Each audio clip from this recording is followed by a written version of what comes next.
Hello, everyone. Welcome to the February One World seminar. Before I introduce our speaker, I want to let you know about a couple of things.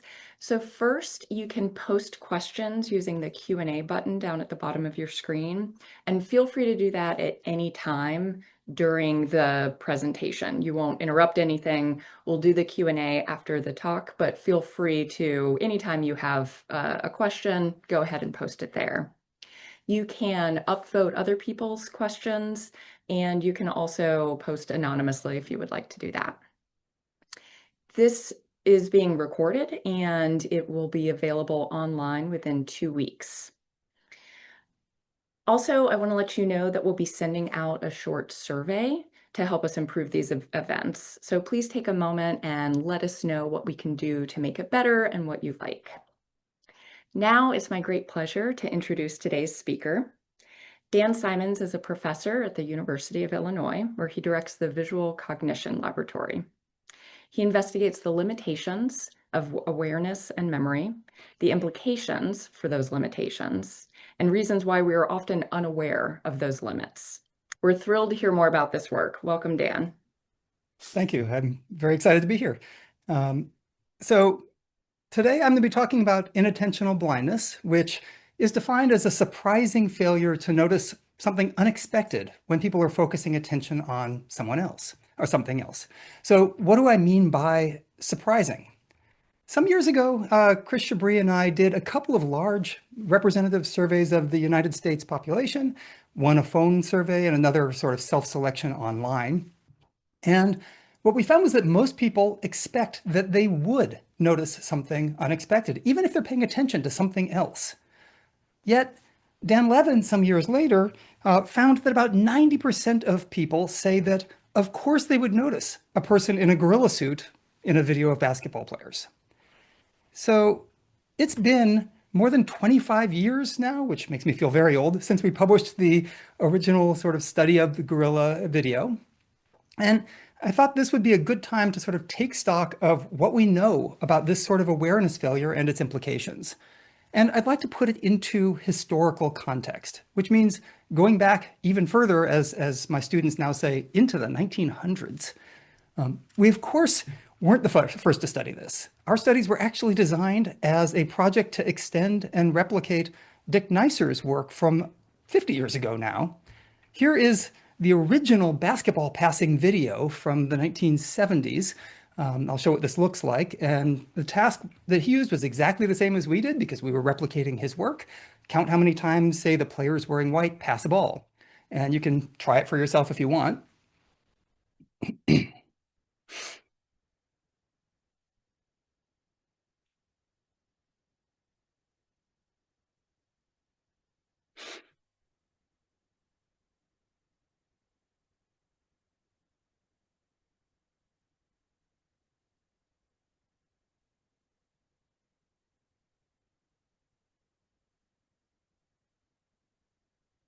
And you'll see this video is a little different than ours.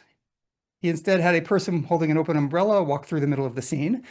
If you're especially attentive and you know who some of these people are, you might notice that the two teams have exactly the same players on them. And one of them is Dick Neisser on both teams.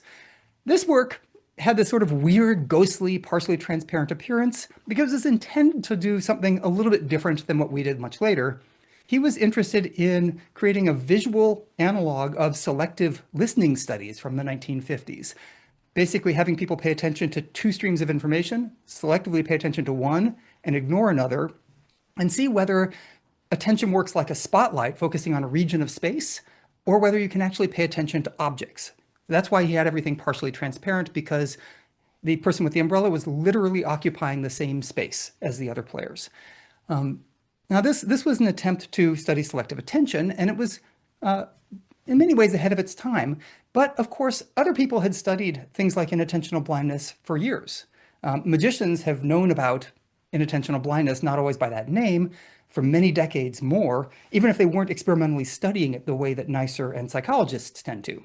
And in fact, more recently, researchers including Gustav Kuhn and Tony Barnhart and their students have used magic to study inattentional blindness and vice versa a lot more systematically. But Neisser's work, in many ways, was way ahead of its time. It appeared in cognitive psychology textbooks in the 70s and 80s, but it wasn't really mainstream in the visual attention literature and largely went unexamined by anybody other than Neisser and his students for many, many years. There really was no follow-up work after the very early 1980s until the late 1990s when Arian Mack and Irv Rock basically reinvigorated this literature. And it was about 35 years ago when they first did their first studies, and nearly 30 years since they published a book giving a name to this phenomenon, inattentional blindness. They too weren't actually building on Neisser's earlier work. They did this work entirely independent of it. In fact, didn't even discuss it in the context of their work because they were using a different kind of display. They were studying and defined inattentional blindness as a failure to detect an unexpected object when attention is focused on something else. And this was really different from most other failures of awareness that have been studied in the attention literature. Most attention tasks focus on selection and interference.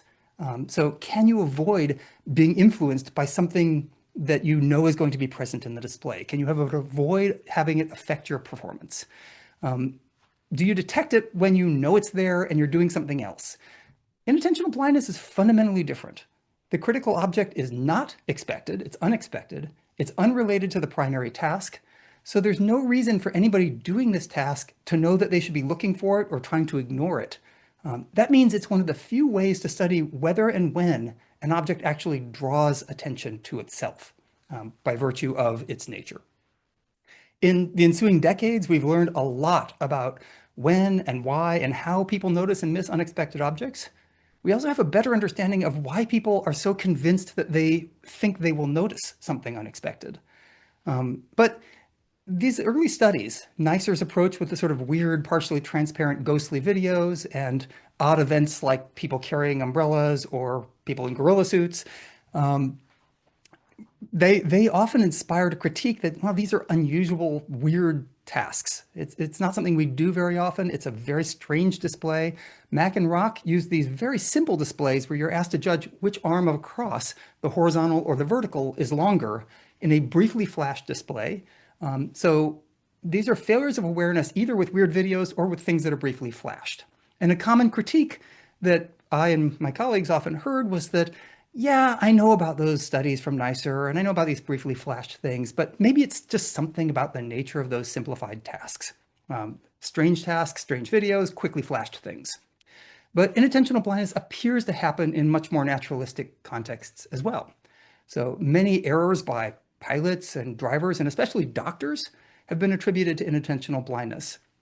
And some studies have examined that directly. So here's an example of a study in surgery that was looking at the effects of augmented reality. So in this case, surgeons are performing an endoscopy on a cadaver.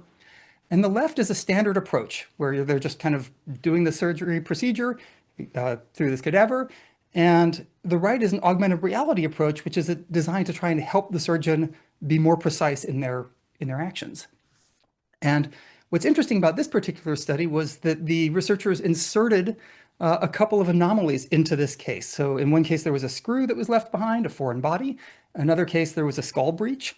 And what they found was that when people were doing the standard sort of approach, you had about 7 out of the 17 noticed the screw, and about 7 out of 17 noticed the skull breach, and only 5 missed both. But with augmented reality, only 1 out of 15 noticed anything. The augmented reality caused them to be more focused on what they were doing. And this is a phenomenon that holds up in many other domains as well. This and a number of other studies show that you can actually look right at something, including a person in a gorilla suit, and not notice it, provided that you're not looking for it and you're engaged in another attention-demanding task. A lot of other studies in medicine have examined the same sort of phenomenon among radiologists. Here's probably the best known of these from Trafton Drew and colleagues. They gave people, both experts and novices, radiographs and asked them to look for a particular kind of anomaly. And what they did then was inserted something into the image that doesn't belong there. In this case, a gorilla. Don't really see those in images like this before. Again, a surprising number of the radiologists missed it while looking right at it. This is a pretty common problem. So more recently, we decided to review the literature on inattentional blindness in medicine. And it turns out that a surprising number of the studies of medicine and inattentional blindness examined whether radiologists noticed gorillas in radiographs. But there are a few more realistic cases. A follow-up from the same team, Traft and Drew and colleagues, led by Lauren Williams, looked at images that weren't with gorillas in them. They had people searching for lung cancer, which is indicated by the yellow arrow there, and found that 66% of the radiologists missed breast cancer. 66% of the radiologists missed a breast cancer, which is flagged in the red arrow there, and 30% missed another issue flagged by the blue arrow.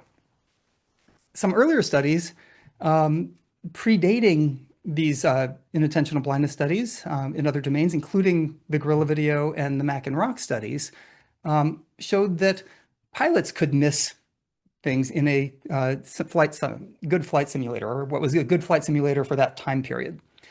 So in this case, Richard Haynes was studying what's known as a runway incursion. So this is actually the most common kind of airplane accident or crash, where an airplane is coming in for a landing or taking off, and another plane has taxied onto the runway where they don't belong. Air traffic control is supposed to prevent this from happening, but some of the worst aviation disasters have been exactly this kind of phenomenon. So he had pilots flying in a high-end commercial simulator, and they were using a head-up display, which you can see here as the white lines indicating their trajectory.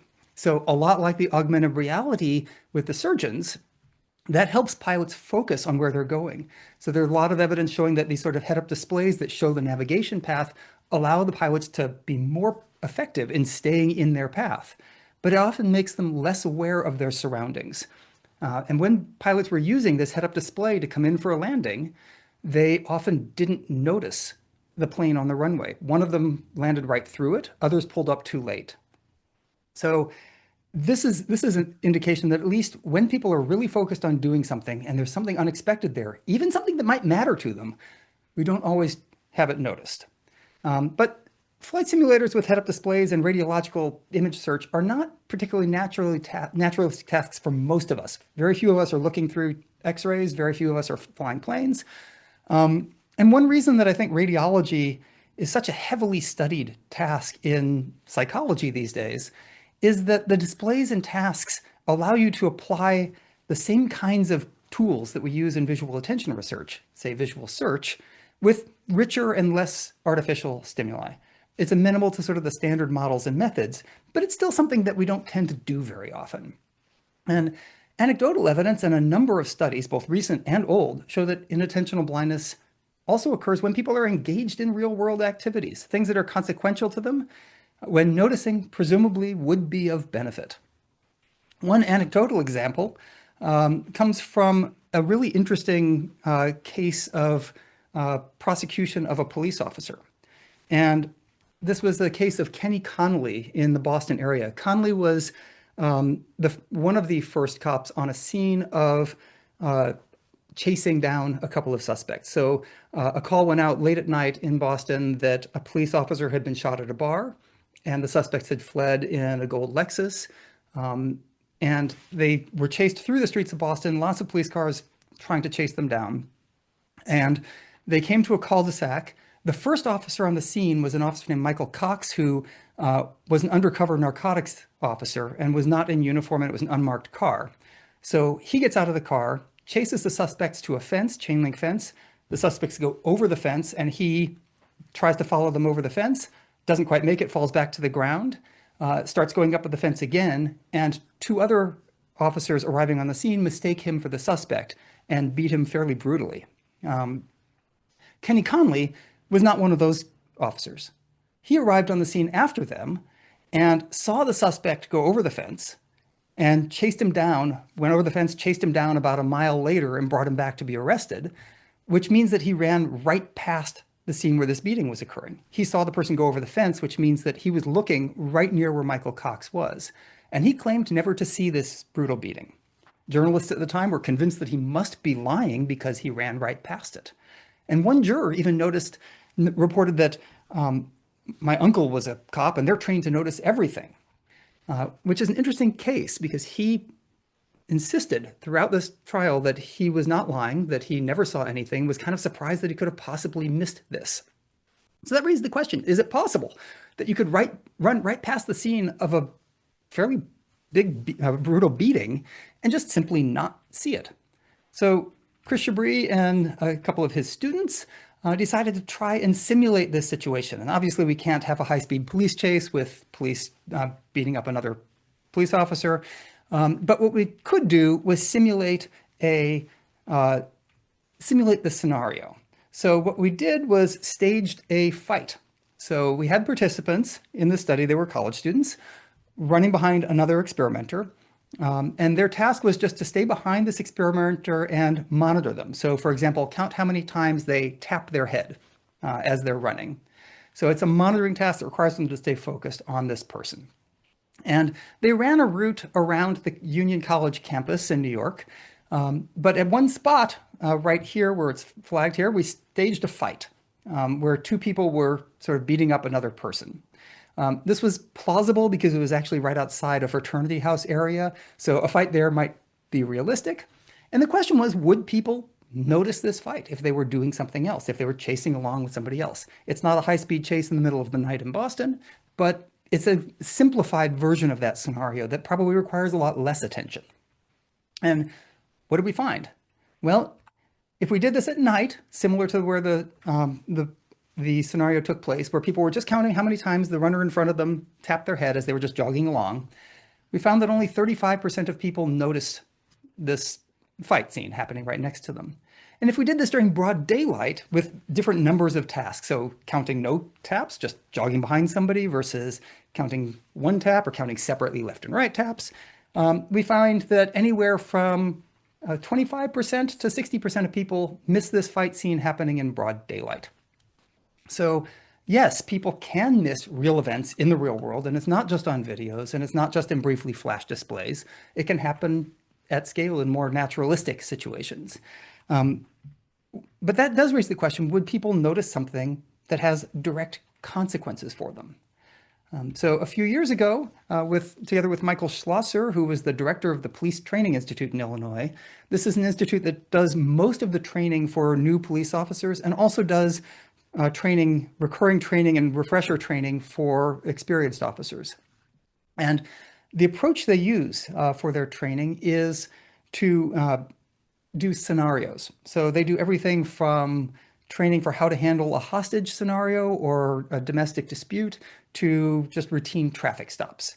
And that's what we worked with them. We tested a group of trainees as well as experienced officers, and we were kind of following up on that juror's belief in the Kenny Conley case that cops notice everything. So the question is, do they? So when we were working with them, we simulated a traffic stop. So we told the police officers, you've just pulled over this station wagon for running a stop sign. We want you to go through the procedures of issuing them a citation, issuing them a ticket. So we have a professional actor in the car who's a former police officer who does acting in these scenarios and is really convincing. They would come up to the car, and here he is sitting there, and they would go through their procedure to issue a citation. We had a bunch of different conditions that involved how he responded, whether he was sort of apologetic versus sort of antagonistic. Those turn out not to matter very much in this case. But they go through the procedure, they ask him for his license and his registration, and they tell him what happened. And what we're interested in is whether they notice that right in front of them, there's a gun sitting on the dashboard. And you can see it a little more closely here. And there's several things that should happen here. So one of the kind of rules of police procedure is no matter how they respond, they have to recognize and acknowledge and say something about the presence of the gun. They can't just ignore it. And there are lots of things they can do. Some of the more hot-headed people would actually draw their own gun, and they weren't carrying real guns, they were carrying their training guns, but they could draw their own gun and demand the person get out of the car. The more experienced officers would say things like, I see that you have a gun on your dashboard there, do you have a permit for it? And that's a way of sort of de-escalating the situation. But we had these trainees and experienced officers with about 10 years of on-the-street experience on average go through the scenario. And the question was, did they notice it at all?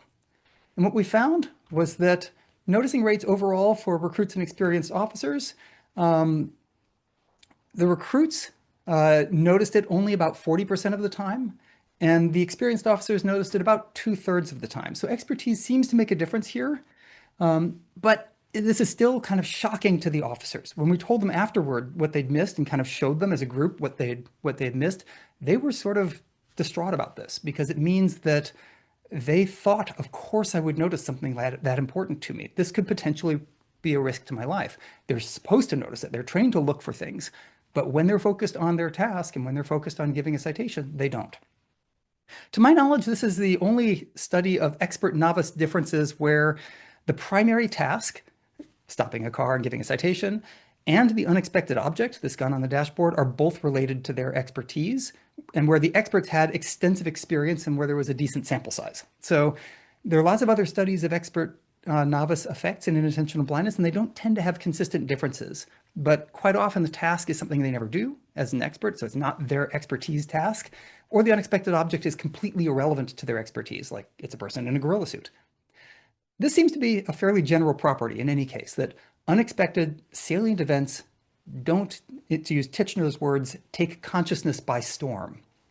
And we're, of course, not alone in studying these sorts of real world scenarios.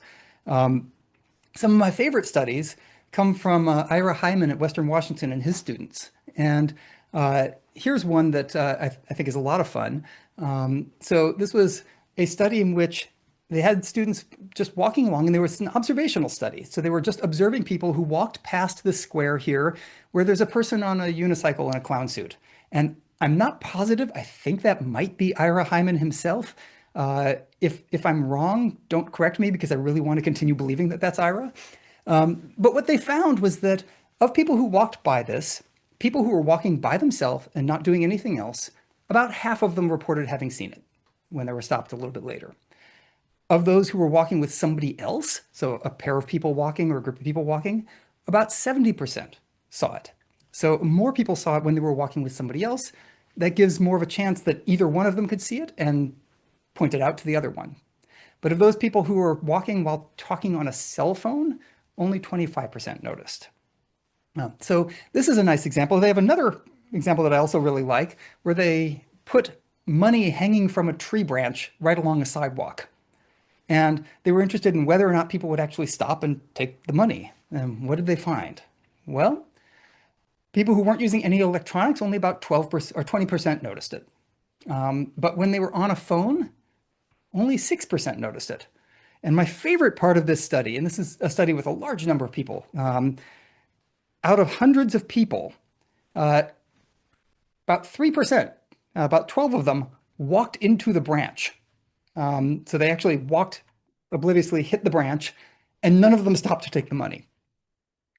In another study, they had a signboard, sort of one of those sort of wet floor signboard sorts of things that said psychology research in progress on it. And they stopped people after they'd passed the board and asked them if they'd noticed it. And almost all of them had avoided it. People didn't trip over it. But most didn't remember having seen it. This is a lot like that phenomenon that you probably, if you drive, have probably experienced where you're driving home from work, you're thinking about other things, and you really don't remember all of the steps along the way to get home. It's kind of a zombie mode sort of thing. Those using a cell phone were both slower to adjust their path, so they kind of moved around it, but later, and they were less aware of the sign and its contents. So we can navigate around things that we don't fully process to awareness. It affects our behavior even if we're not aware of it.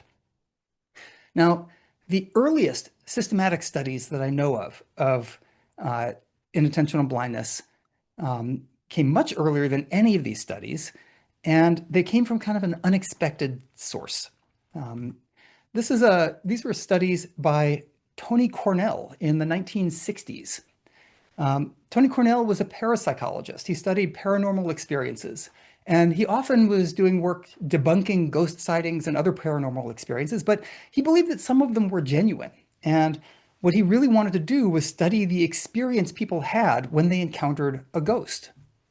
But of course, you can't just wait around for people to encounter ghosts because they don't exist, but you can't wait around for that. So he instead decided to stage a scenario where people would encounter a ghost, and then he wanted to kind of look and see how they responded to that.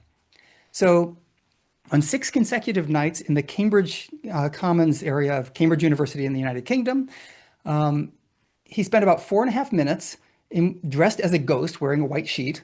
He walked about 120 feet, stopped and raised a hand, turned and walked toward this mound, raising both hands to form a cross, and then disappeared. We have no video of this, but I imagine it looked a little bit like this, where you have a ghost in the middle of the Cambridge Commons. And he was commented afterwards in his writing about this. He said 70 to 80 people could have seen it, but not one was seen to give it a second glance or to react to it in any way. And continuing what he quoted about this, he said, as a test of observation alone, it's revealing, particularly when one takes into account that, unfortunately, in between the time of choosing the site and the actual experiment, a number of cows were placed in the field to grass.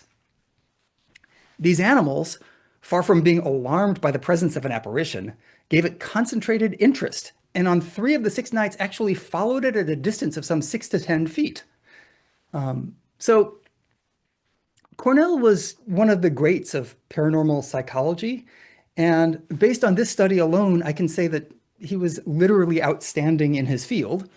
What I find most interesting about this study is his impression about it. So he had this wonderful quote: "Great care was taken by the experimenters as to the setting of the scene, and a white-clad figure in the middle of a damp grass field followed by a number of cows is hardly to be ignored at the best of times."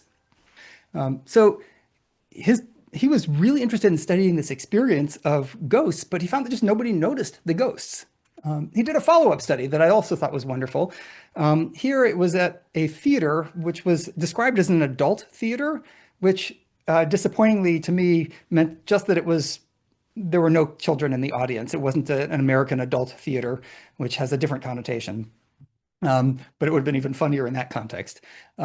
During the trailer, before this black and white movie, he dressed in a goat suit, or had somebody dressed in a goat suit, and walk across the stage. And then afterwards, he grabbed the mic and announced that it was an experiment and asked observers to raise their hands if they noticed or didn't. His methods were really precise. He described everything in detail, including pointing out that the bottom of the sheet was never more than 12 inches from the floor, and he documented the timing of the ghost going across the stage and looked at that timing as a sort of a factor that would matter, something that we followed up on 60 years later without knowing about his work. And ours wasn't in a theater. But looking at when people notice and when they don't. And again, he found that a lot of people didn't notice this. 68% noticed and 32% didn't. So many of these real-world studies, the unicycling clown and the money on the tree and Cornell and his ghosts, asked the question, will anyone miss this? Right? And that the same was true for the original gorilla study. We were not sure whether people would miss something like a person in a gorilla suit when it was fully visible, shot with a single camera, didn't have that sort of weird, partially transparent, ghostly appearance that the original nicer studies did. So really our initial question there was, would people notice? Because our intuitions about this are so badly wrong. We were convinced that of course people are going to see this fully visible version, and then they didn't. So this was a necessary first step, but if we want to understand the factors that affect noticing, we need to see what makes noticing go up or down. So we know that we can easily create objects that nobody notices or that everybody notices. If you make it fast enough or distracting enough, then it's going to impinge on awareness. You're not going to be able to avoid noticing it. If you make it really faint or subtle, well, that's not particularly interesting or useful. We're not going to be surprised if people don't notice the one pink grain of sand on a beach because they're focusing on something else. It's just too small to be relevant. The key aspect here is the metacognition. What do people think they will notice? And we've learned not to trust our intuitions about that. One of my favorite examples of this comes from our own attempts to create a new display. So we had a non-video version of the gorilla video in which we have simple shapes moving around a display. And the task is to do something like count how many times the white shapes bounce off the sides and ignore the black shapes. And as we were developing this, Brian Scholl, who was the one who coded this original experiment, inserted what he called the cheat condition in it to make sure that everything was happening the way it should be. So the cheat condition had a bright red cross going through the center of the display while people were doing this counting task. Um, and that was just to make sure that it was visible, making sure that something was actually going across as a debugging technique. But because our intuitions are so often wrong, we decided to run the red cross condition as an actual study and found that about 30% of people didn't see this red cross, even though it was the only thing with any color in the display. Um, so we know that we can't really trust our intuitions. We have to actually study and look at what people will notice and what they don't. And that's something I've learned over the years, that I can't predict which things are going to be obvious to people.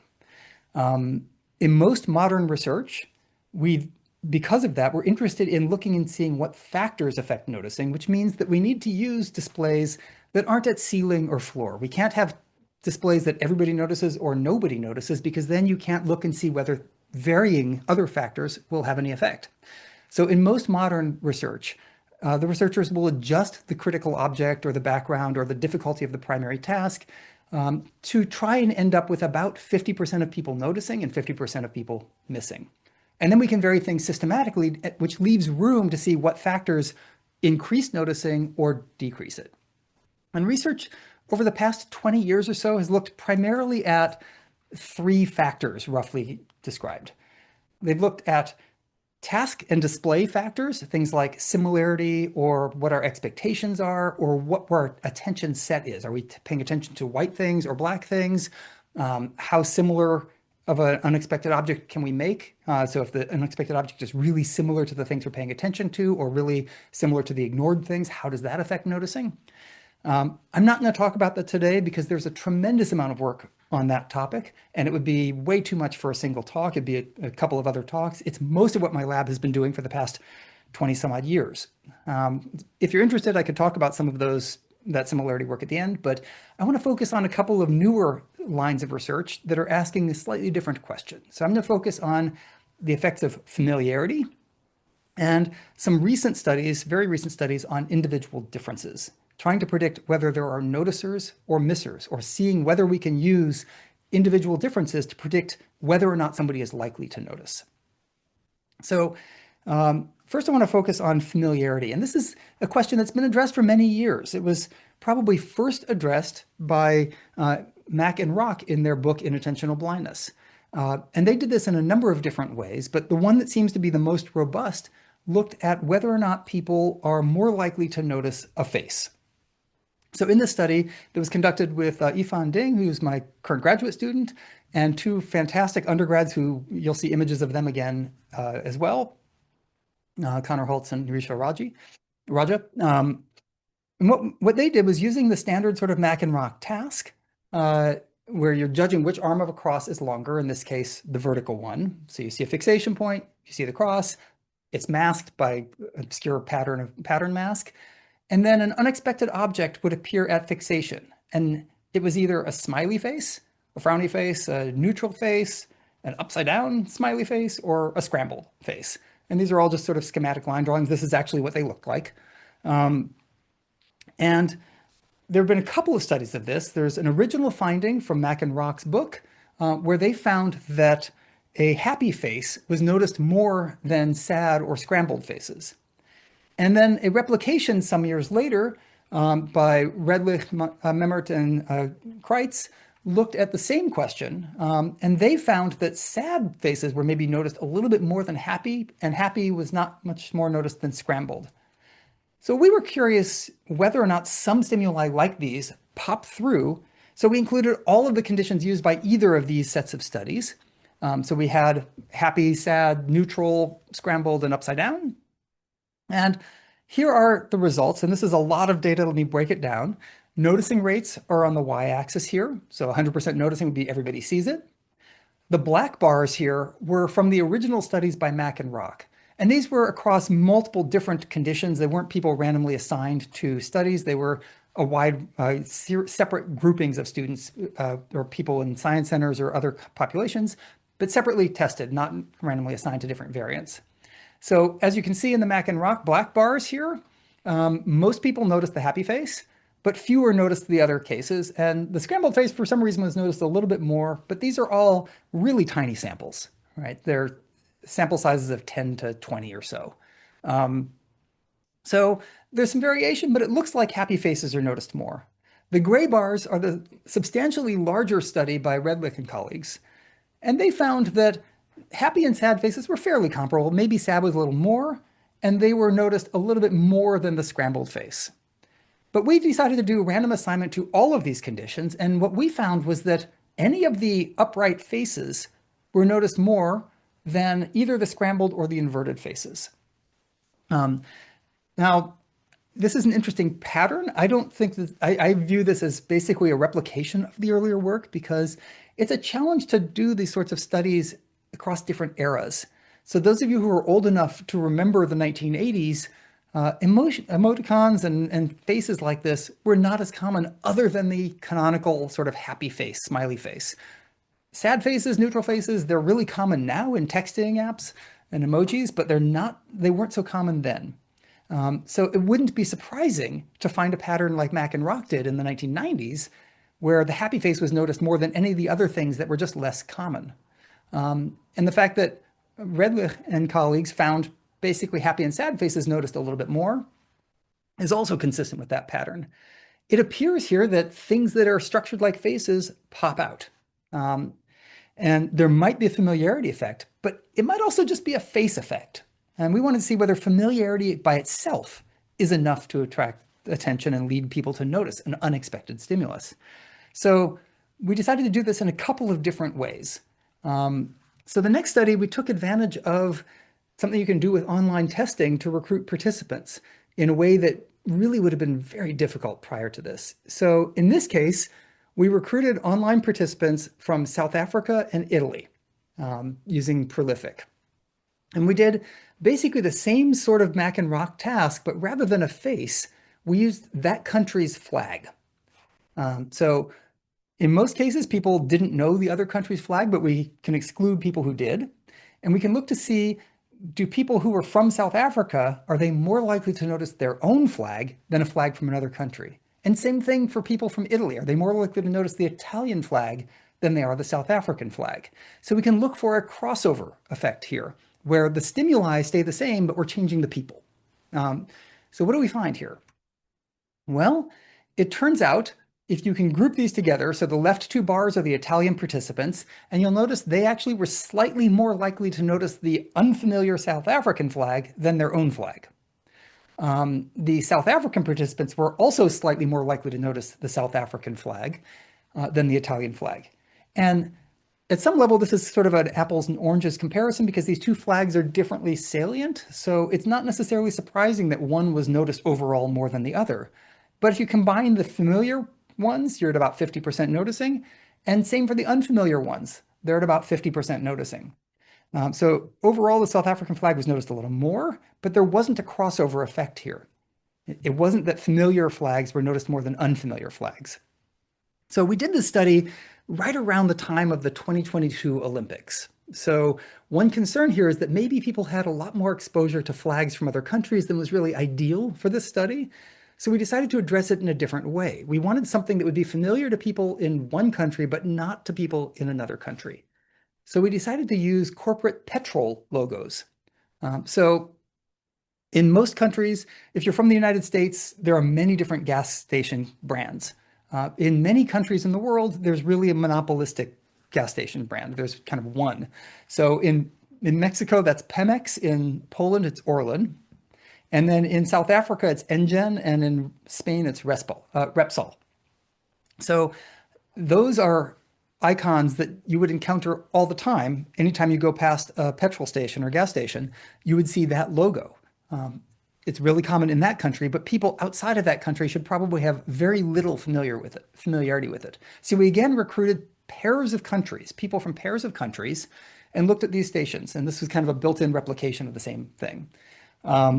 People in Mexico should be highly familiar with this logo, but not with this one, which is kind of similar in some ways.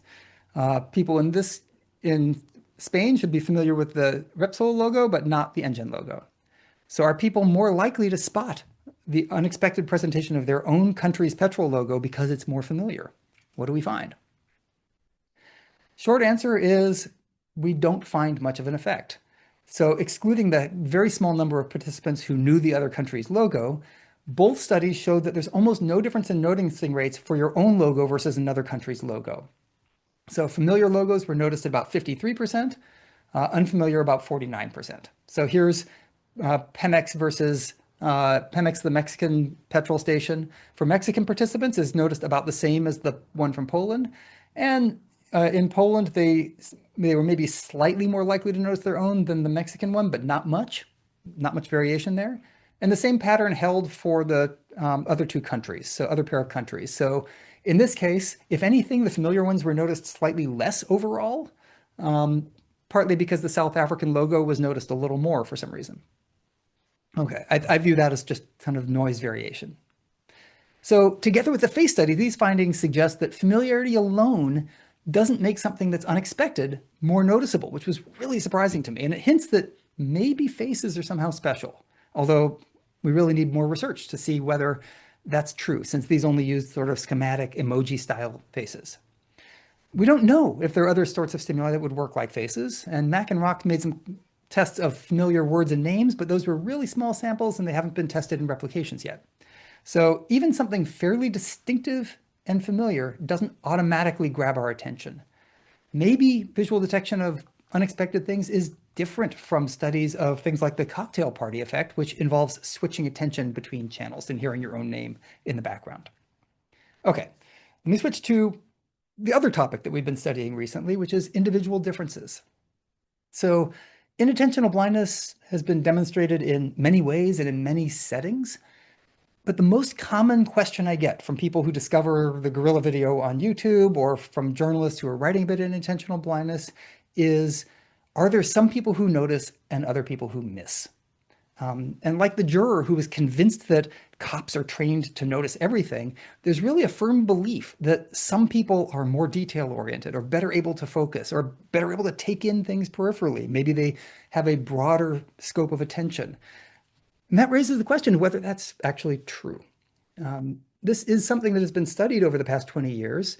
So my lab decided to conduct a systematic review of this literature. And the systematic review, again with Yifan Ding and Connor Holtz, was looking at all of the empirical studies that have examined inattentional blindness using any inattentional blindness task, and that have included one measure that could be construed as a sort of continuous measure of either ability, cognitive abilities, or personality. This is an interesting challenge to study. So for anybody who's studied individual differences, inattentional blindness is not really all that tractable to studying individual differences because you really kind of only get one measure per participant, or maybe a few if you can kind of mask them and hide them. And I'll show an example of that in a little bit. But once you ask people, hey, did you notice the gorilla? You can't show them that video again because they're looking for people in gorilla suits. So they're looking for an unexpected thing. And once the object is no longer unexpected, it's no longer an inattentional blindness task. It's a divided attention task. And we do know that you can get stable individual differences in divided attention tasks, the ability to selectively process multiple things, or the ability to filter some distractions that you know are going to be there. So to study inattentional blindness, you're kind of limited to one critical trial, or maybe a couple, which means that we can't really measure the reliability of this task from one moment to the next for the same person. You can only do that across different tasks. What that means is that the only way to get at this is to test really large samples to see if you can predict noticing and missing from those other variables. And it is quite possible that there really isn't a stable individual noticing difference or construct. There might not be a trait that there are noticers and missers. It might just be entirely sort of random or driven by the moment. And that's going to be a challenging thing to tease apart. So what did we do? We identified all of the studies in the literature. We identified 348 published studies that had empirical research on inattentional blindness. Of those, 31 had at least one sample of participants who were tested with at least one individual difference measure. Many of these studies, many of these 31 records had lots and lots of conditions that were between participants, so we could actually treat them as separate samples for an individual differences purpose. We compiled and meta-analyzed the results for each individual difference measure with at least two samples. And each measure that was used at least 2 times. And then we kind of combine these using a common effect size R. This is combining across all of the different individual difference measures. And I'm going to show the meta-analytic results for all of these measures that used a wide variety of different inattentional blindness tasks. So I'm not separating that out here. We did that in the manuscript, but not here. And here's what we find. And this is a big figure, so I'm going to walk you through it slowly.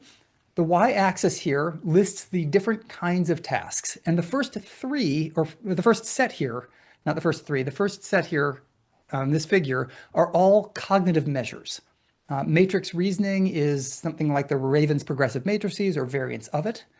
Operation span is an attempt to perform a very simple mathematical operation while holding in memory some number of letters. And there are other variants of span tasks, multiple measures of attention breadth. The FFOV is a commonly used one. It's the functional field of view. The attention breadth measure was kind of a unique attention breadth measure used by a couple of labs. And some of these are other sort of standard cognitive battery tasks.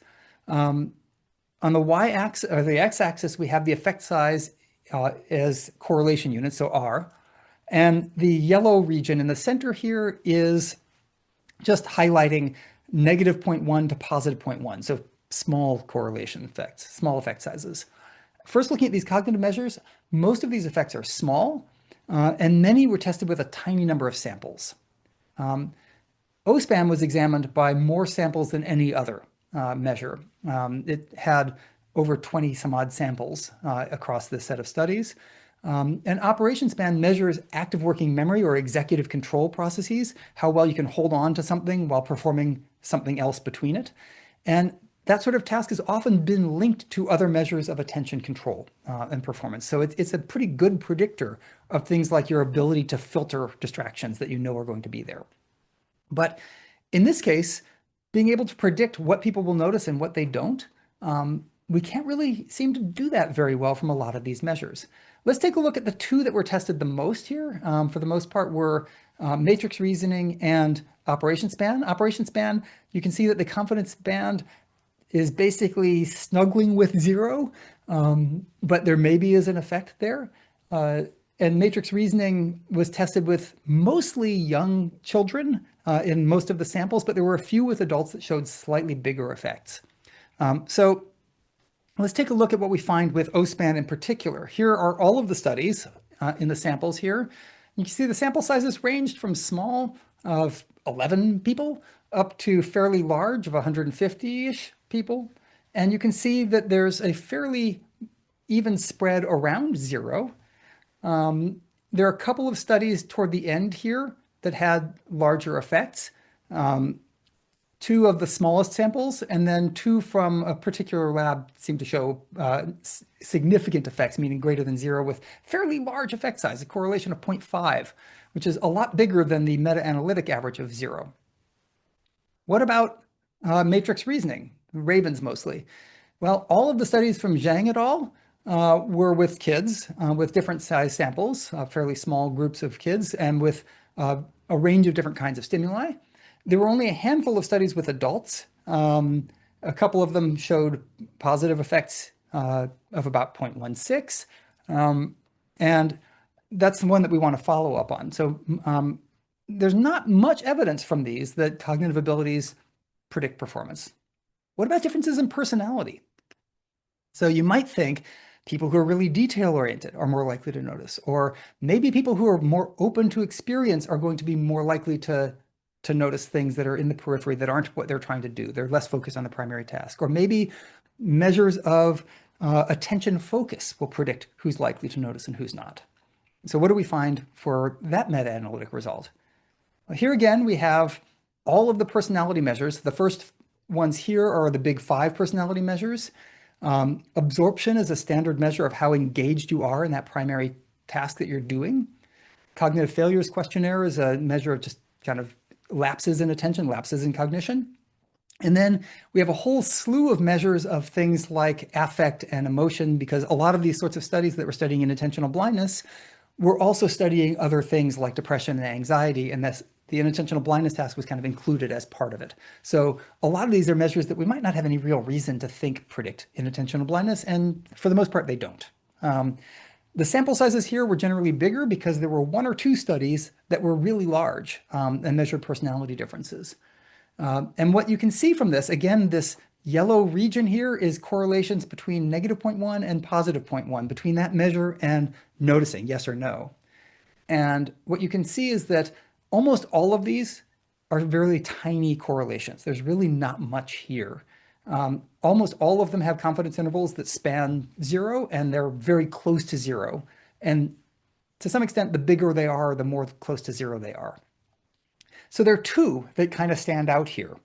There's absorption that's showing this fairly substantial negative correlation. That means the more absorbed you are in tasks, to the extent that that measure is measuring how absorbed you are in attention-related things, how oblivious you are to other things, the less likely you are to notice.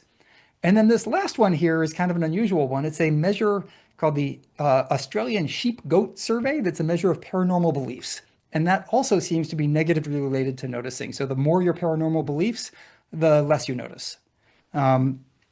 So let's take a look at just those two, because I think they're instructive when you're doing this sort of a meta-analysis. You often find a few sort of outlier results. So you can take a look at the absorption and paranormal, and it turns out that both of those effects were driven by two samples from the same lab, from the same paper. So it was two studies from the same lab, same paper. And these were also the studies that produced the largest effects for OSPAN. So it's possible that there was just something odd about that sample that led to these sorts of more extreme effects than other people do. So as a contrast here, look in the absorption case, the first two studies are relatively small and produce very large negative effects, correlations of negative 0.5 or 6, and about the same in these two separate studies. Whereas the one largest study of personality differences by Kreitz et al. Had basically no effect at all, 0.01 correlation with a fairly large sample. The paranormal beliefs one has only been studied by that one sample. So these labs this happened to be the lab that produced the biggest effects across the sample, but might just be outliers. And we don't have the data from this lab to be able to examine them differently. We do for most of the labs. So we don't know what happened in this case, but it's probably a fluke. So in any case, we were interested in looking at this more systematically because we have this meta-analytic result, but when you're combining studies with different methods, with different inattentional blindness tasks, without random assignment to conditions, without the sort of systematically measuring tasks in the same way for the same participants, there's a possibility that a lot of noise is contributing to these lack of effects. And we wanted to see if we actually did this in a more systematic sample, the single largest sample that we could come up with to look at this, would we see stable individual differences in things like OSPAN or absorption? We didn't measure paranormal beliefs because that was kind of not one that we were particularly interested in. So in this case, we conducted a large registered report. So some of you may be familiar with registered reports.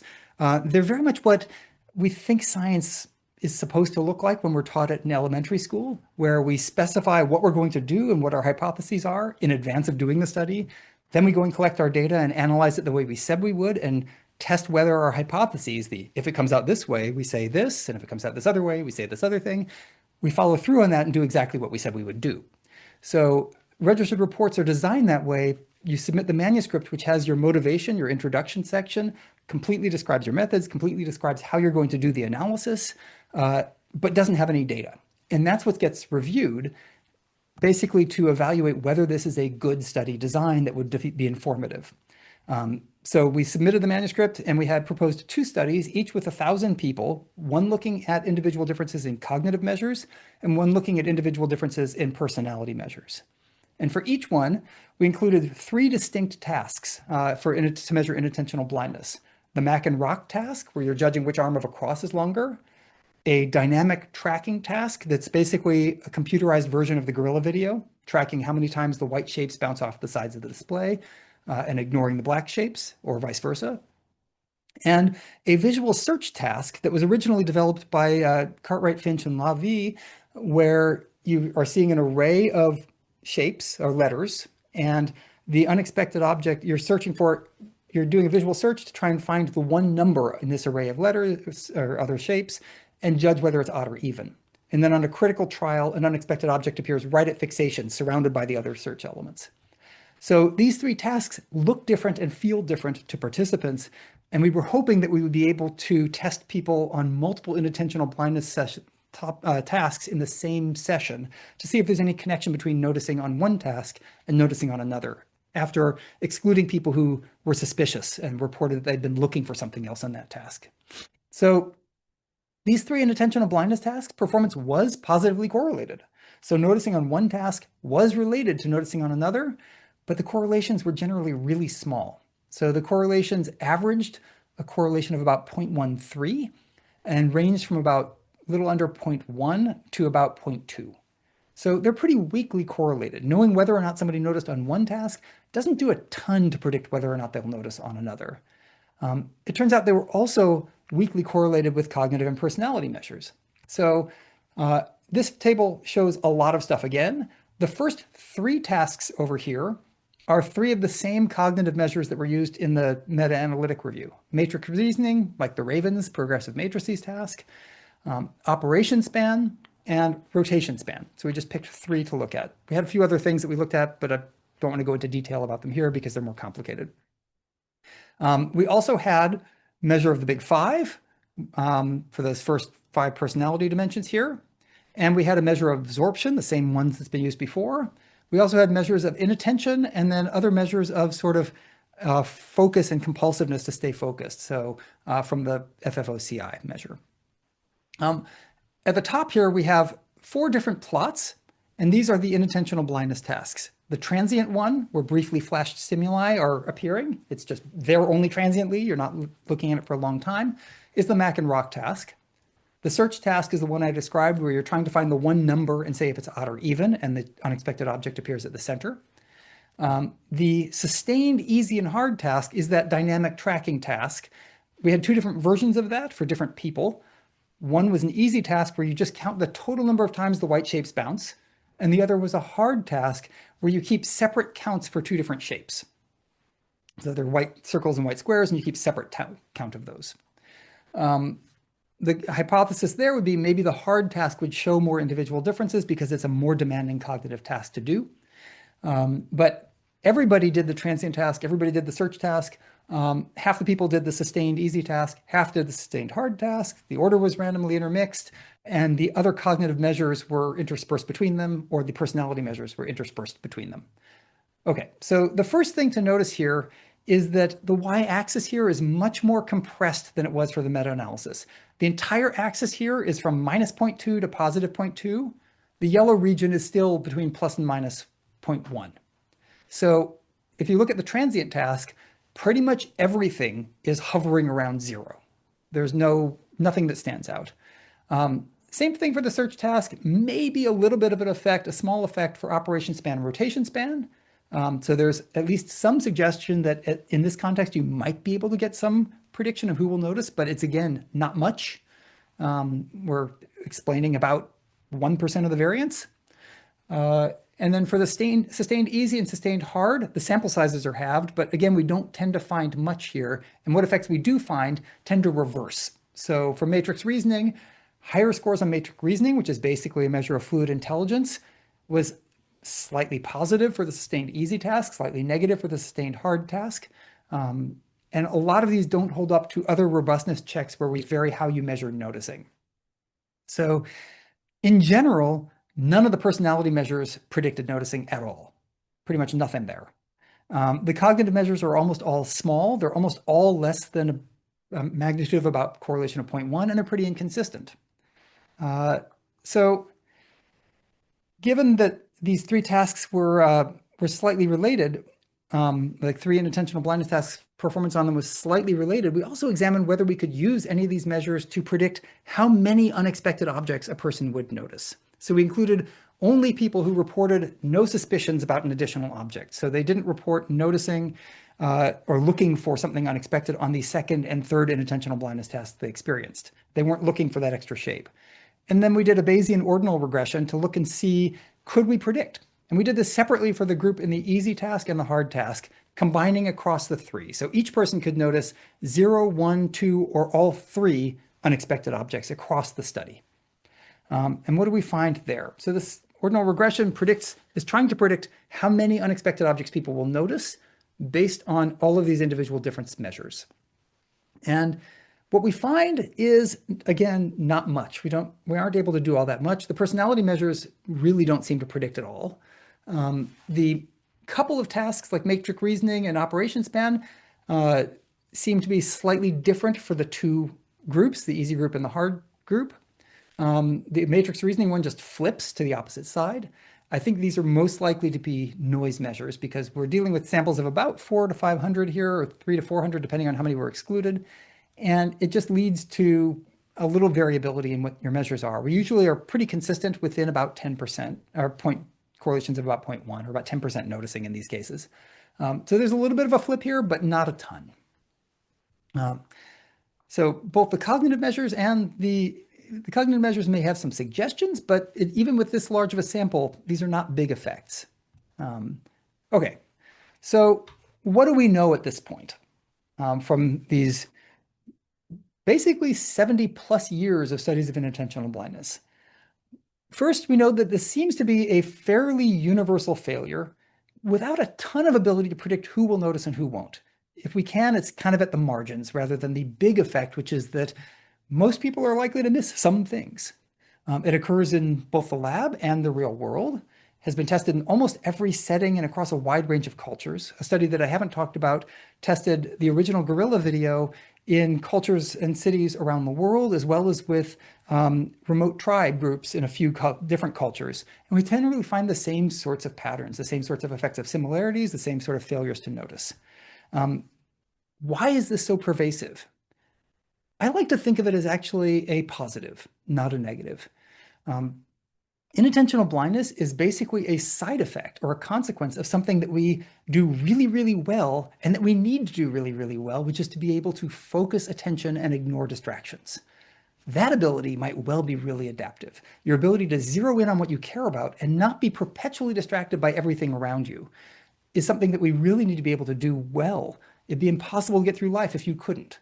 And individual differences in that ability can be detrimental. If you have trouble focusing, that causes you problems.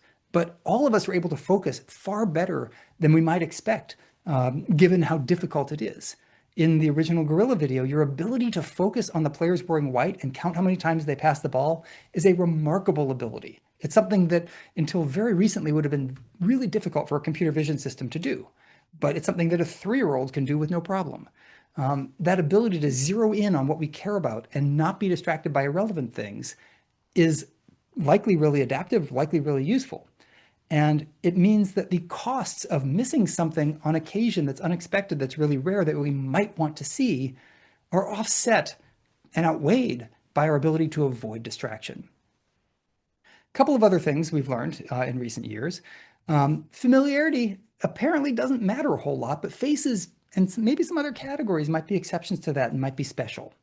That's something that I think bears following up on, because we might think that sort of semantic meaning of the objects would be a critical thing for whether or not we'd notice it.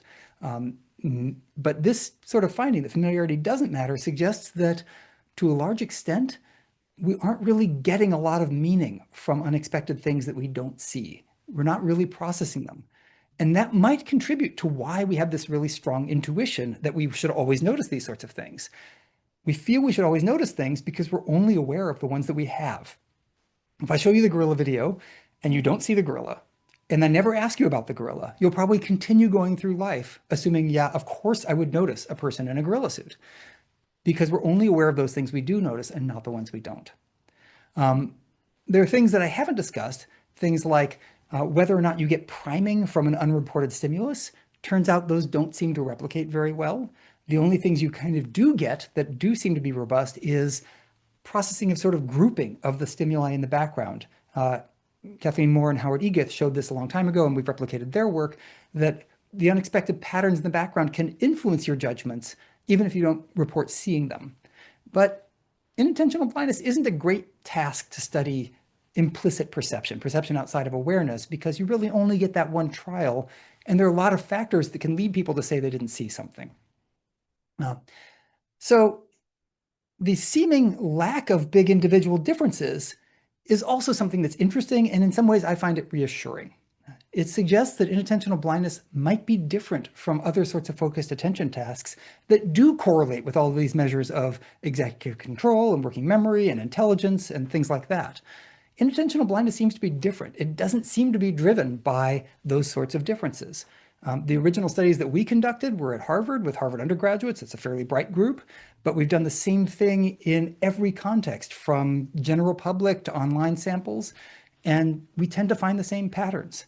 The seeming lack of individual differences means that maybe it's the case that we all are subject to this in the same way that we're all limited by what we can see. None of us can see ultraviolet light. We all have a limited spectrum that we can see. The same may be true for some aspects of cognition. We can only take in so much information with focused attention. We're all, at least within range, pretty good at focusing attention and ignoring distractions. And that means that we aren't going to be taking in a lot of the stuff that's outside of that focus. There's still a ton to learn about what does and doesn't draw attention and how unexpected objects differ from other kinds of focused attention tasks. And despite nearly 75 years now of systematic work on things like divided attention and more than 50 years of research on selective attention, there's remarkably little work on how those filtering and selection processes apply to unexpected things. We don't know how it's related to attention capture. Does unattention capture actually occur in the real world if we're not having our attention drawn to things that we might care about? How is this related to other failures of awareness that you can show in the lab, like change blindness, or lab-based sort of failures of awareness, like repetition blindness and the attention blink? We don't really know yet, and there's still a lot to be done there. We do know a lot about what people are likely to notice, but we don't yet know whether there's anything that really systematically predicts who will notice and why. And if we could find such predictors, it'd be really useful and have great importance. But if we can't, I think that's important to know as well. And I hope that we'll have some answers before another 25 or 50 years passes by. Thank you.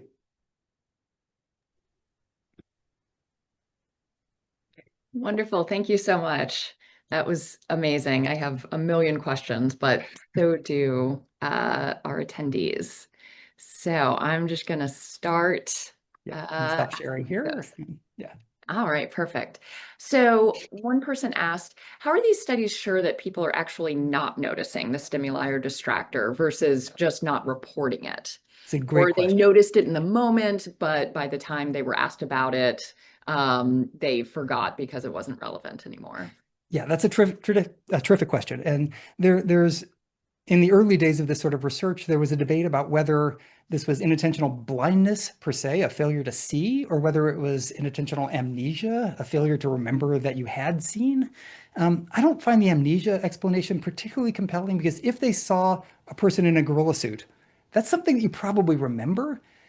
But I think a better way of characterizing it might be inattentional agnosia, which is a failure to see it as a gorilla. So there's stuff, but I don't process it to the level of meaning, which means it's not going to stick around. It's just stuff that I'm not paying attention to. And I think that's entirely plausible as an explanation. I'm not actually a huge fan of the term blindness in this context, because it kind of implies that there was nothing that got processed. We know it hits the retina. We know it's getting processed to some extent. Whether it reaches awareness or not is a more challenging question. A couple of things that you can do to kind of deal with this problem. And there have been studies that suggest that there are individual differences in confidence and how willing people are to say, yeah, I missed something, or yeah, I saw something. There are a couple of things you can do to measure that. One is to use different criteria for noticing. So sometimes you just ask people, did you notice, yes or no? Right? And that's actually the measure I prefer using the most, because it's really liberal to include people as having noticed. Makes it more conservative to say that they missed it. So people who are just going to say yes when they didn't actually see anything is kind of biasing things in favor of noticing and against inattentional blindness. And given that the original studies were, would people miss this? I'd rather have the bias go in that direction. You can also do this in a more conservative approach. You can actually ask people, did they notice, and then also have them indicate whether or not they can identify any of the features of the thing they missed. What that does is gives you some cases where you might count somebody as having missed it because they don't correctly identify the features of it, but they actually did see it. So it makes it more conservative for noticing, but less conservative for inattentional blindness. So there's always a trade-off. And what I like to see is, do we get the same patterns for those cases? You're going to get less noticing if you use a more conservative criterion, but do you see the same patterns when you systematically vary other things? And we almost always do. So it almost never matters which criterion we use. Noticing gets dropped down for the conservative criterion, but if we vary similarity and have that affect noticing, the pattern of differences stays pretty consistent. So that's one approach to it. But I think it's a really interesting question because, as I was kind of mentioning very briefly at the end, I think this is a terrible way to study things like implicit perception. Because when you want to know, is something completely outside of awareness, you need more than one trial. You need to know both whether people are sensitive to the presence of the thing and to filter out their bias to say, yeah, I saw something, or no, I didn't see something. And with one trial, you just can't do that. So there have been some studies that have tried to look at this. Narkar and colleagues have done this by combining across a whole bunch of people to measure the overall level of tendency to say yes or tendency to say no. And you do find that people do have some sensitivity to the features, even if they on average say, I didn't see anything. They guess better than chance. But I don't think that's a great way of measuring implicit perception because it's just our measure of awareness is coarse. And that's a given. So for me, it's not so much that's why I said at the beginning, we kind of calibrate to get about 50% noticing based on our measure. I don't think that absolute level of noticing is particularly interesting. It's nice for demos. If you have half the people notice, it makes it more compelling. But the real interesting stuff comes when you systematically vary another factor and cause noticing to go up or down. And then you can look at the causal role of that factor, even if the absolute levels of noticing can vary. Yeah, that makes That's a sense. great question. Yeah. Cyril Thomas asks, in the original invisible gorilla experiment, Mhm. if the gorilla were to suddenly disappear without ever having been consciously detected, would participants nonetheless register its disappearance? Such a finding would Yeah. suggest that the gorilla is not truly invisible, but rather insufficiently processed at a higher semantic or conscious level. Yeah, which I think is absolutely a possibility. We haven't done it with the gorilla video because it's much harder to do with video. We have played around with things like how long the object remains on screen.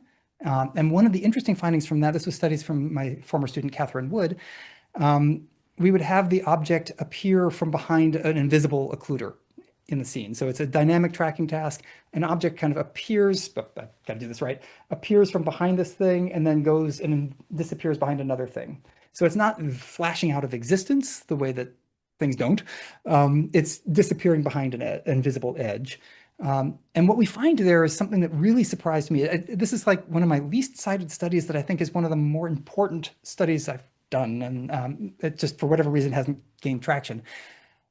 There's a really odd finding, which is that the amount of time the object is on the scene, in the scene, doesn't seem to make much of a difference for how likely it is to be noticed, which implies that we're not sort of accumulating more information over time. So you can triple the duration that the thing is on screen, and that barely increases your odds of noticing it. And I think what that suggests is that people either notice the unexpected object right away when it first enters the scene, or not at all. And you don't kind of accumulate more information, or at least not much.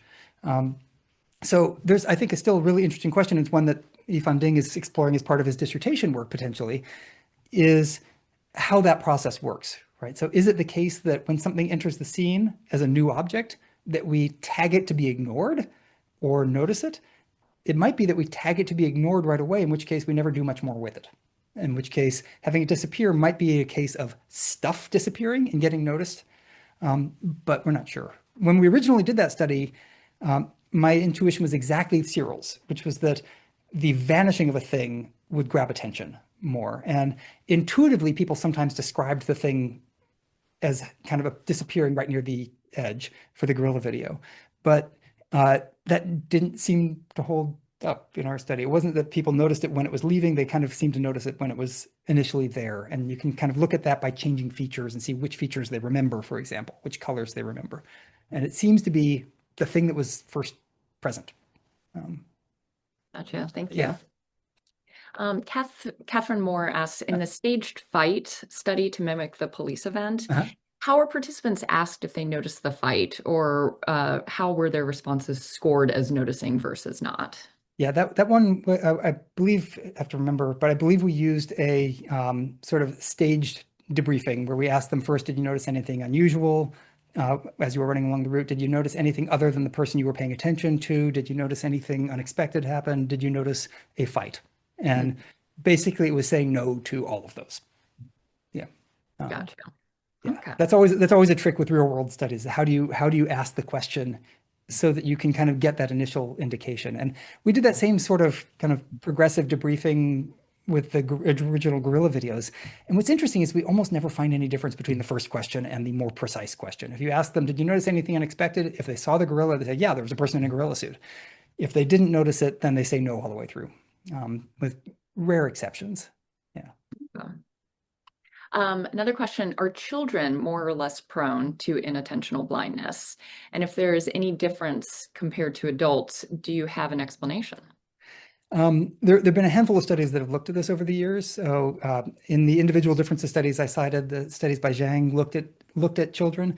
It's hard to compare because it's always going to be different samples. It's not longitudinal, and often those samples were using different materials and slightly different tasks because you can't get a 3-year-old to do the same thing you can get a 10-year-old to do. Um, in most of the studies that I've seen, there's not much of an effect of aging once kids are old enough to fully understand and do the tasks. So I haven't really seen much evidence for people over 10 showing any differences. We have found some effects for elderly participants. So you get slightly less noticing for the elderly than you do for younger groups. It's not a huge effect. Um, and that might be due to differences in how difficult it is to do the primary task, but it might also be due to differences in noticing. So that's one of the kind of individual differences we haven't systematically explored in a large study are those sorts of demographic differences or kind of characteristics of the person. We have looked at cross-cultural stuff, and that doesn't seem to matter a huge amount, but uh, the the age effects, I think, are one where you might see it. I don't know that you would see it for if you could test consistently with younger participants. I don't know that you would see it much other than kind of differences in understanding and ability to do the task. But I think it would be an interesting question to look at if you could find a good way of doing it in a task that was engaging enough and understandable enough to the younger kids. But yeah, not much of a difference that we've seen in 8 or 10-year-olds on up from the studies I've read over the years. Okay, But it's not something that I've studied personally. Yeah. gotcha. Mhm. Do you think people that make movies use inattentional blindness, putting additional stuff happening in the background to see if other people notice while focused on the movie? Some do play with that, right? I mean, I've looked at that more for change blindness than inattentional blindness because that's the bigger issue in movies. So you've probably spotted continuity errors in movies, or somebody's eating a Twinkie and then it becomes uneaten, or they smoke a cigarette that gets unsmoked, or a jacket's on one shoulder and then it's on the other. Um, and I've Dan Levin and I have studied this over many years, these sort of errors in movies. It turns out if you bring people into the lab and introduce big errors in movies in a short movie that are much bigger than the kinds of errors that tend to make it into Hollywood movies, most people don't see them at all. It's very hard to see. And there are some interesting, that's a case where I thought there might be some individual differences based on experience. So I've interviewed people who do script continuity. So these are the people who are on set trying to make sure that those errors don't crop into movies. So making sure that everybody's in the same place, that everything looks the same from one shot to the next, because those shots often occur out of sequence. So you might be filming the same thing on several days, and you need to make sure that your actor still has their jacket on their right shoulder. And what's interesting about interviewing them is it's not that they're necessarily any better at change detection than we are at finding these errors. It's that they have good metacognition. They know they're lousy at this and they know they can't rely on their memory. They actually say, yeah, I learned really quickly. I can't trust my memory. There was one scene where I could have sworn they had the life jacket on their right shoulder and it was actually on their left. And they know that because they go and look at the video to make sure that they're matching things up correctly. And if you look at the sort of manuals that are designed to train people to do this, there aren't actually really any formal training for that role. It's on-set training, but there are some manuals and guides. And what they typically do is say people in the audience are most likely to notice the following sorts of things because that's what they're going to pay attention to. So look at those first, right? Focus on the people, don't worry about the background so much. Um, and one of the reasons those things end up in movies anyway is that most directors and editors know that they're kind of irrelevant, that if it's good storytelling, people shouldn't be focused on those sorts of things. And if you have a choice between redoing a shot to fix an error like that, or taking the scene where the actor gave a much better performance, you go with the performance because that's what matters. So most movies have errors in them, and there are people who have whole careers writing books about film flubs. It's fun, you can look for them, but you generally don't do that if it's a good movie. So, Fair enough. yeah. Fascinating. That's also impressive that you know about the industry enough to be able to answer that question. Uh, Indirectly, I talk to people who do know. So, yeah. Fair enough.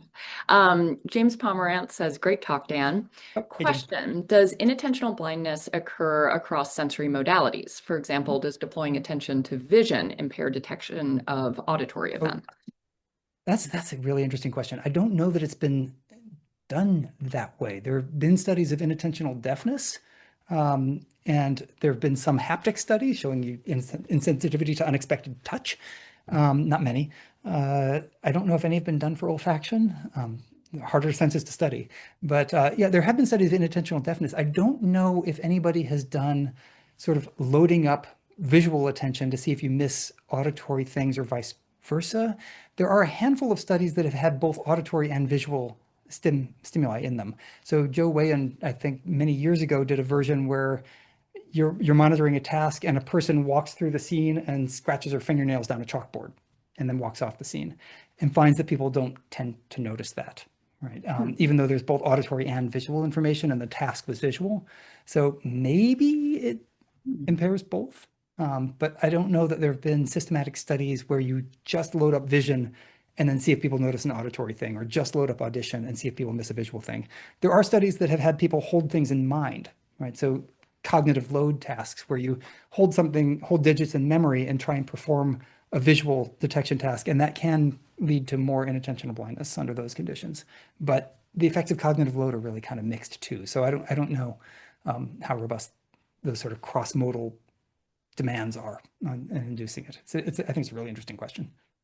Yeah, I think part of why this research is so fascinating is because the results are so shocking. It's Yeah. shocking that people wouldn't notice nails on a chalkboard. Yeah, and that's the thing I've learned over the years studying change blindness and intentional blindness is that my predictions are terrible.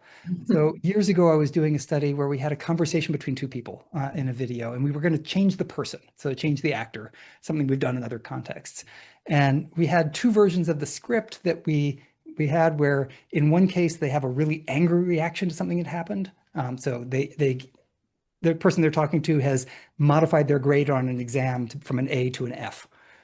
So the question is, how do they react? Do they think it's a funny joke when they reveal it, or do they just get really upset, right? And the idea was to kind of make the swap of the person right at that moment of emotional expression to see whether that emotion masks the change. And we had two people in the class that we had. This was an undergrad class, and we had two people who were the people we were swapping, and they were completely different looking people. And I was convinced that there's no chance anybody was going to miss this because one person was like tall and athletic, and the other person was short and kind of a little more academic looking. And we set this all up with to run it, and nobody noticed it. Nobody noticed the change. So we couldn't actually do the study we wanted to do because my intuitions about what people would notice or not were just off. Yeah. Another question is, I'm aware of conflicting results on whether individuals with ADHD perform better at noticing the gorilla. Is there evidence for a trade-off between resistance to inattentional blindness and other attentional abilities? Good question. Yeah, the evidence is that at best mixed. There's really not much work out there. In our large study, a couple of the measures we had our attention, we had an inattentiveness scale, which is often used in measures of in attention deficit sort of cases. And in that case, it wasn't related at all. We haven't looked at people who have been diagnosed. There are a few studies, not a lot. There are a few studies out there that have looked at that, mostly with really small samples. So I think saying the evidence is mixed, I think it's just too variable to know right now whether there's any stable differences. But I think the second part of that question is really a broader one, which is that you can see prediction of lots of cognitive abilities and how they vary for people with and without attention deficits or with and without medication for attention deficits. And those are pretty reliable and you can measure them pretty well. What's interesting to me about inattentional blindness is it doesn't seem to be the case. There might be something fundamentally different about how distractible we are when we're trying to avoid being distracted and how much we're likely to notice something that's irrelevant and unexpected. And they may not be the same kind of processes that are affected in the same kinds of ways. I think that's likely to be true at this point.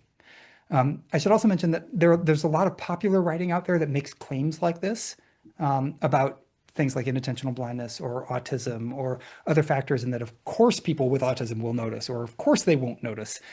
And there's relatively little evidence that we're just starting a review of that literature right now, and it's messy, also very small samples, some with like 5 people in a group, which just isn't enough to look at inattentional blindness well. But we're starting a review of that literature to see are there any sort of stable differences there. But my guess is probably not. Okay. Yeah. So be wary of some of those claims.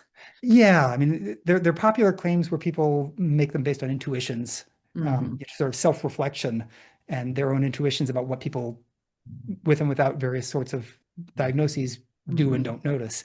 And as we've learned from this literature, intuitions are They're lousy terrible. for this. Yeah. Okay. And that's for good reason. Our experiences are misleading, right? Right. We have only experiences of the things we notice and not of the things we've missed. So if you build up your intuitions based on your experience of daily life, that means you're going to have a misrepresentation of what you do and don't see. Hmm. That our intuitions, our gut instincts about what we'll notice and what will not, what we won't notice, are based on partial information, and missing information is really critical there. We need to know the things that occurred that we didn't see, and we don't know those. We aren't aware of those. That's why people who talk on the phone while they're driving are convinced that they can do it just fine. But of course, they notice all the other people who are driving like idiots who are talking on their phone. They don't notice their own distractions. They don't notice all the dumb things that they're doing while they're talking on the phone. So they're convinced that they can do it. And it's that problem of not noticing what we're not noticing that leads to those Hmm. sort of mistaken beliefs. Gotcha. That makes sense. Catherine Moore asks, for the signboard study, Mhm. could this also be due to some kind of learned inhibition of distractors? For Mhm. example, back in the 1900s, I remember a study that experienced web users got very good at ignoring banner-shaped objects on websites because Mhm. that's what banner ads are. Yeah. And they'd miss targets on these ads. I think we learned to avoid signboards and people who hand out flyers. My husband has always said he would refuse people handing out $50 bills on the street. Yeah, I think that's entirely plausible. I mean, the banner ads thing is an interesting case because you generally know where they're going to be, and they have characteristics that separate them, so you kind of know which features to ignore, which allows you to kind of develop a set for them. Um, but I think that might be true for signboards. You kind of know how to avoid obstacles. And there are lots of obstacles in our daily experience as we walk down a road that we don't pay any attention to and we don't notice. We don't notice cracks in the sidewalk. We often will step over an object or rock on the sidewalk without even realizing it's there. So yeah, I think that's a plausible reason why people might walk right past it without seeing it. It is interesting for the signboard one, and this is Ira Hyman's work. It's not my work, but it is interesting how different it is, how different noticing can be when you're talking on a phone versus not, which does suggest that if it is a deliberate ignoring strategy, that uh, somehow is amped up when you have fewer resources in some way. Um, so you're just blocking out more stuff somehow. So yeah, I think a broader question here, which is I think a really fascinating one, is how much these failures of awareness have to do with deliberately tagging things to be ignored versus selecting things that we care about.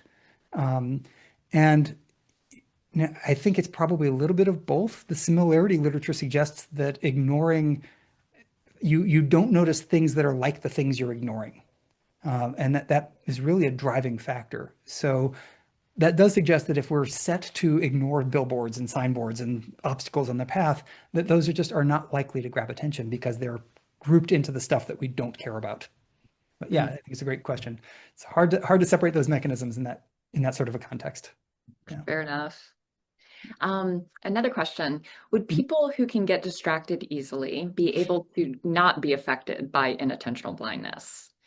Has anyone done a study with people who focus on the task and people who have a hard time focusing on the task to see who would see the inattentional blindness event happening? Yeah, so that's more or less the goal of those individual differences studies that we were doing, right? That things like OSPAN, which operation span, is a measure of that sort of executive control, attention control. So it is a measure of how well people can stay focused on something and hold other things in mind while they're doing it and essentially not be distracted, right? So and those measures do predict performance in a lot of situations where people need to maintain focused attention. What's interesting is they don't seem to here, nor do the measures that are designed to tap personality differences in how well people can avoid distraction. So those absorption measures are measures of how well you can stay focused on one thing and how oblivious you are to your surroundings, which presumably tap into exactly what the question was about. Do you focus on that primary task and not the other stuff? But that doesn't seem to predict it too well. Um, I think one of the reasons why these might be hard tasks to get at that sort of distractibility difference is that they're all short, fairly straightforward, and engaging. And a lot of the tasks that are used to measure distractibility are difficult, kind of unpleasant, and you do them over and over and over again for a while. So your ability to focus on a central target when you've got distracting things right next to it and ignoring those distractions, that's not a pleasant task, that sort of flanker task. It's not a pleasant thing to do. And if you do it on a lot of trials, your mind's going to wander. You're probably going to be more distracted. The tasks that we're doing are kind of engaging. If you're tracking moving objects, it's kind of fun for 15 seconds at a time. And I think most people, even if they have sort of variability in how distractible they are going to be able to stay engaged for that short amount of time. So these that's one disadvantage of this sort of an approach. It might hide individual differences because the primary task you're doing is engaging enough for everybody. So I think it's an interesting question whether if you could come up with a way of making this more of a vigilance task, really staying attentive, could you reveal those sorts of differences and noticing unexpected things? But again, you got one trial, so it makes it a lot harder to do. Yeah. Yeah, I was going to ask if you changed it into like a green means go vigilance task or something, then yeah, how Yeah. that would affect Yeah. noticing and Yeah. individual differences and And there have been studies that do a lot more trials before the critical one. So you do this for an hour of doing visual or half an hour of doing visual search, and then there's a critical trial. And you kind of get similar sorts of results, just overall, maybe reduced noticing. But I don't think anybody's done that for an individual differences study just because it takes so much time. And it's then, expensive to do one trial critical studies. Yeah. right? Okay.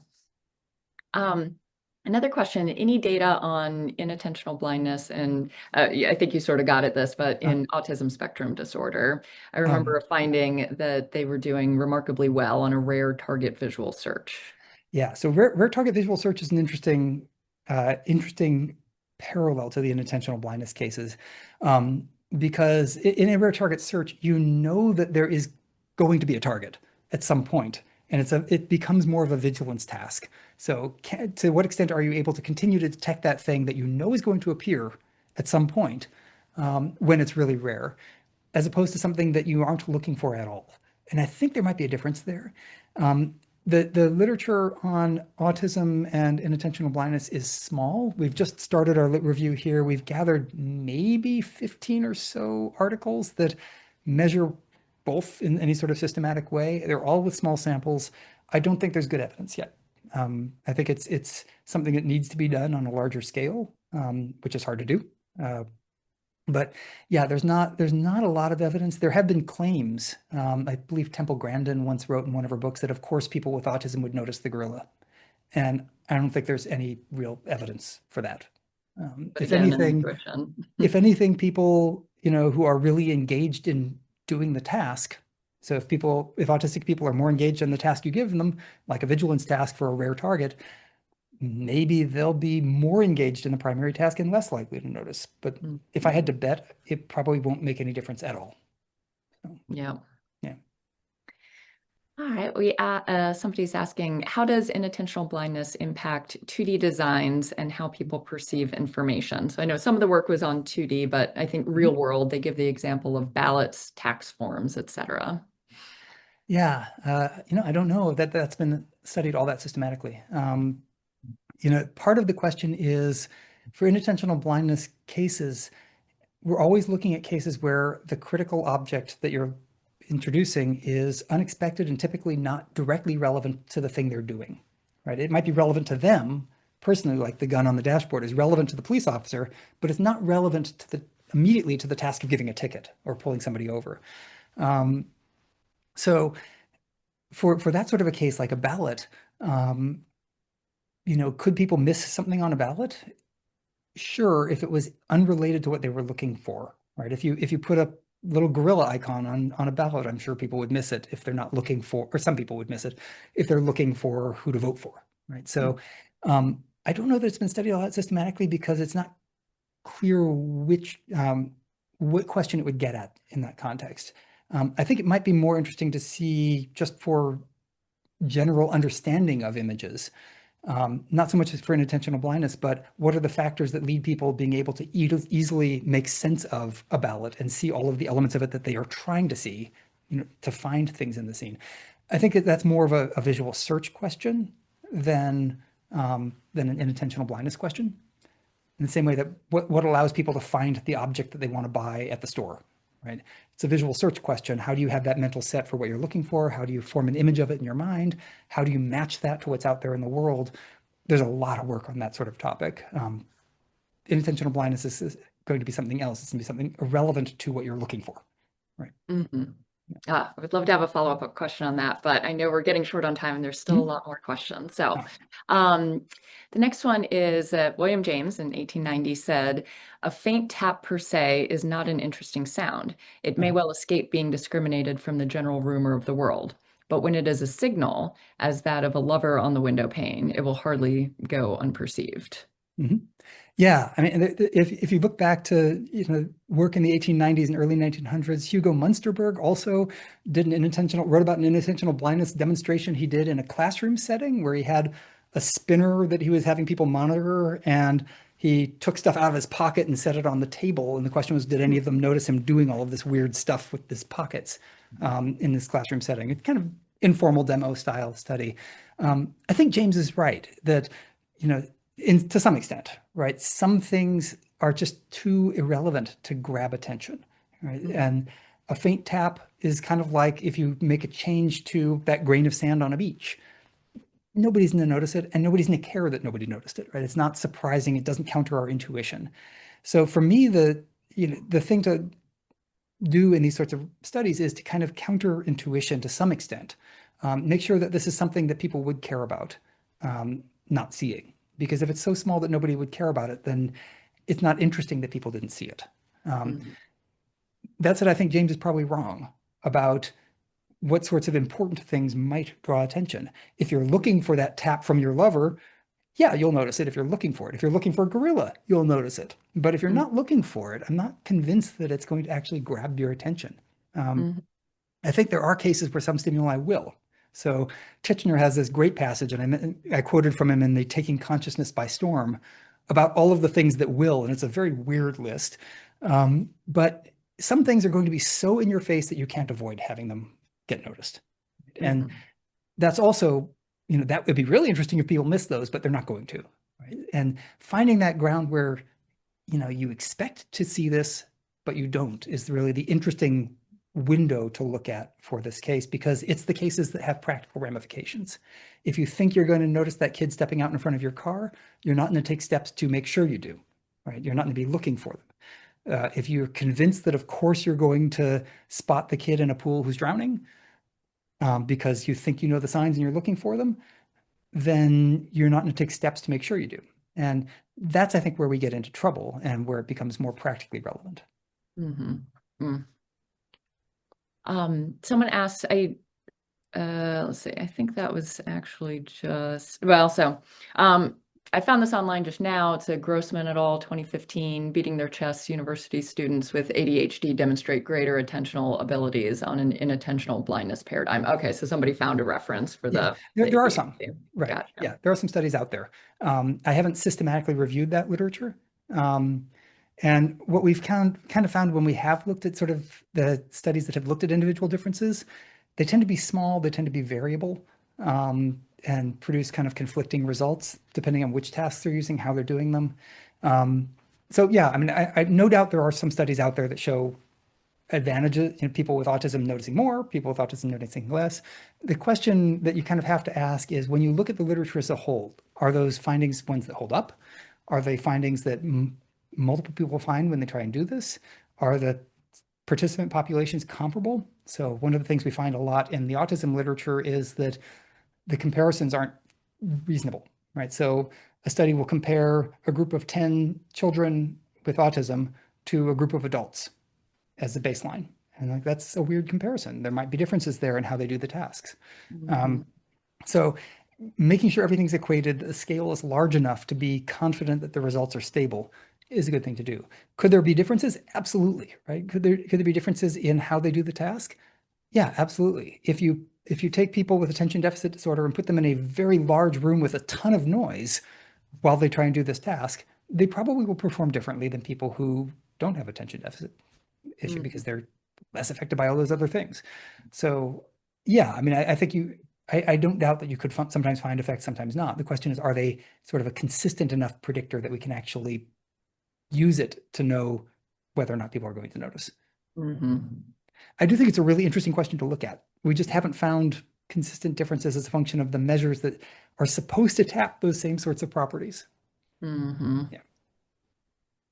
There's growing research on memorability, an Mhm. intrinsic factor that cannot be Yep. reduced to semantic and or perceptual factors. Would you care to comment on the possible link between inattentional blindness and memorability? Yeah, it's an interesting question. I haven't thought about it in that way. I mean, one of the reasons we use things like a person in a gorilla suit is that that should be fairly memorable. Mhm. Um, and most of the unexpected objects we try and use ones that are highly distinctive. Um, and the memory demands in these tasks aren't huge, right? So they're seeing an object for some fraction of a second or many seconds, and the memory task comes immediately. So it's not like a long list of things that you're trying to remember that vary in their memorability and that some are just going to independently of their perceptual characteristics be easy to remember.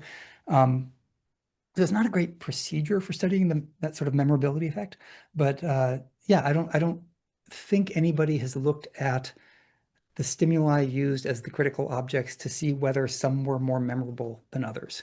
I imagine a smiley face is more memorable than a scrambled face, um, just because it's kind of configurally whole Mhm. in a familiar way. But yeah, I think it's an interesting question. I don't. I think it might be hard to study in an inattentional blindness context because you'd have to do a whole bunch of different stimuli that are known to be differently memorable with enough people to know if those differences are robust for the noticing measures, which might not be as sensitive as the memory measures. Yeah, Right. yeah. But I think it's an interesting question. Yeah. And Mhm. that's kind of why I don't know whether this is a perceptual failure or something like agnosia, where I've seen stuff, but it just doesn't register semantically versus, I saw it and then forgot, Mhm. which I think is more or less, that's more or less kind of getting at that memorability question, right? If it's the saw and forgot, you'd think some of these things are memorable enough that people wouldn't forget them if they consciously saw them. So Right. yeah. Right. Yeah. Mhm. Gorilla, a fight, things like Yeah. that. Yeah. Okay, let's do, I guess, one more. Mhm. In the face studies, Yeah. have folks moved on from this with angry faces? Would these break through attention more easily? It's a great question. No, as far as I know, nobody has really followed up on these. So our study and the Redlich et al. Study and the Mack and Rock ones um, were the main ones that I know of that have used these sorts of faces. I believe there was one other one that used actual faces, but I don't know if it played with emotional faces. Uh, I don't know. I mean, I think I don't have strong intuitions about it. I think it's an interesting question to look at emotion in this context. There are people who have looked at objects that people might fear So phobias, so a lot of the Zhang studies that were with kids were looking at feared objects like snakes. Um, and I don't think there's been a systematic review of that literature. I don't think there's been much follow-up on faces. It's an interesting question. Um, yeah, I don't know if it would break through. I once had a debate with Dick Neisser about what sorts of things would break through back after we told him about our replications of his work, and he was very happy that this was being followed up on many years later. Um, and he was convinced that, if you had something that was sort of evolutionarily important to people, that maybe it would break through. So his example at the time was if you had somebody naked walk through the scene, people would notice. I'm not convinced. I mean, one of my students at the time had volunteered, but we never did the study. We just didn't really want to go there. Yeah. But yeah, he was convinced that maybe that would grab awareness in a way that a person in a gorilla suit or a person with an umbrella wouldn't. I'm not convinced of that, but I Yeah. don't want to do the study. So if somebody else wants to do it and take the blame for it, that's your choice, but I don't want anything to do with it. Yeah. Fair enough. Yeah, well, and you would think like a large creature like a gorilla would be Yeah, it's evolutionarily fairly salient. brilliant. Yeah. Yeah. Yeah. Oh, well, thank you so much. This is fascinating work. I can tell also from all the unanswered questions that we haven't had a chance to get to. But thank you for your time. And I want to remind the audience to please fill out the survey that you'll be seeing and that this video will be available online within the next 2 weeks. Thank you, everybody, and we'll see Thank you at you. the next One World seminar.